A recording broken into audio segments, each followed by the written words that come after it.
Pessoal, boa noite. Esse é o canal, eu não sei o nome ainda, mas eu vou procurar nos próximos dias e oportunidades postar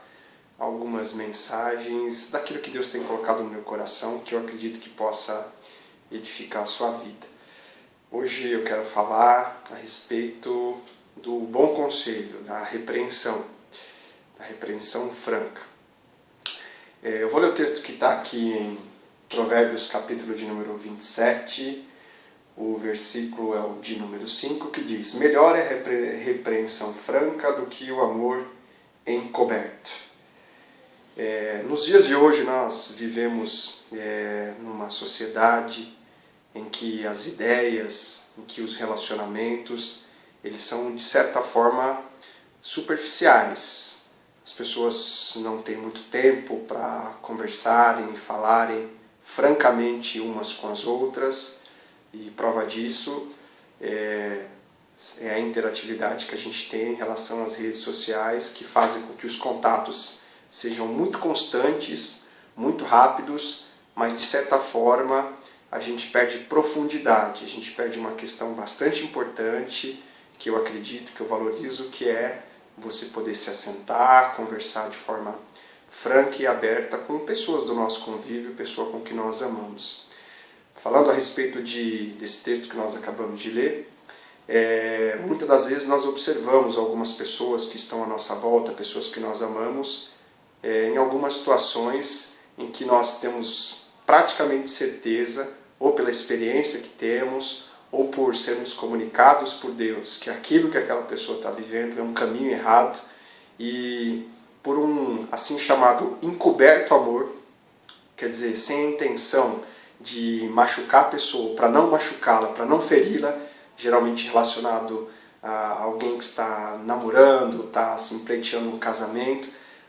ou uma compra de algo, a gente acaba não falando com essa pessoa a respeito que aqueles caminhos que ela está tomando são caminhos de erro. Então é por isso que a Bíblia nos diz que melhor é a repreensão franca do que o amor encoberto. Muito tem se dito e se falado em termos de amor,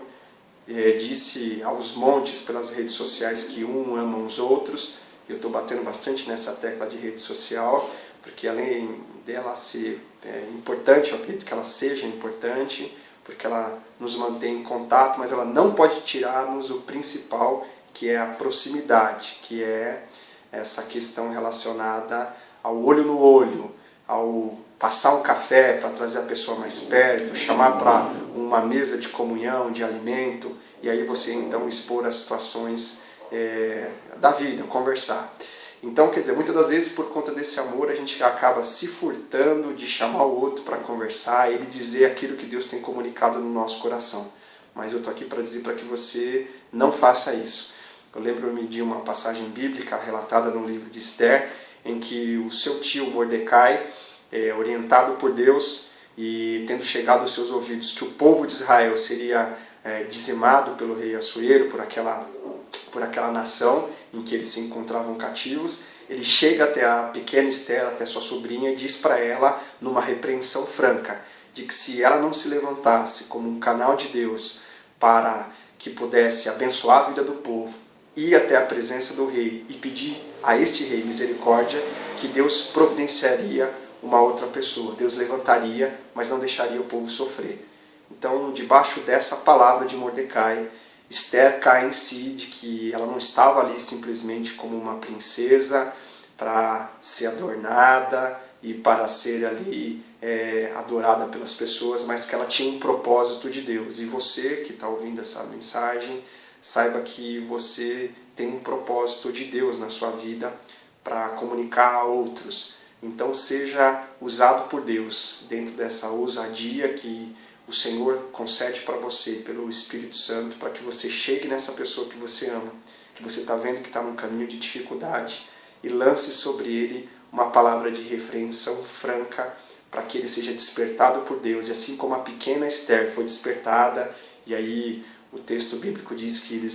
ela e as outras moças que estavam no palácio jejuaram e clamaram pela misericórdia de Deus e foram ouvidas, que assim também nós façamos, que nós possamos orar ao Senhor, pedir para Ele misericórdia irmos até essa pessoa que nós amamos, que estamos vendo que está em caminho de dificuldade, lançarmos essa palavra e aí sabemos que o Espírito Santo de Deus vai se encarregar de convencê-la e eu e você teremos feito a nossa parte como mensageiro de Deus. Tá bom? Obrigado. Espero que você tenha gostado aí desses minutinhos e se Deus permitir e der oportunidade, eu pretendo falar de algumas outras coisas. Um beijo, boa noite. Paz.